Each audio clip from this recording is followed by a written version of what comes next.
Welcome to the first tutorial video of Merasalon and Business app. Here we will learn how to create a profile for our salon.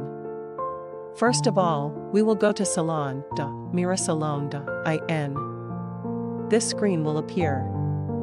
Here you will add your salon owner's mobile number and submit.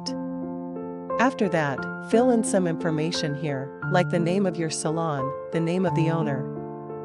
After writing the PIN code of your area, the city will automatically come.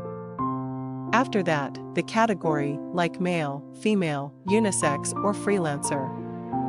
Select and register. After that, an OTP will come on your mobile number.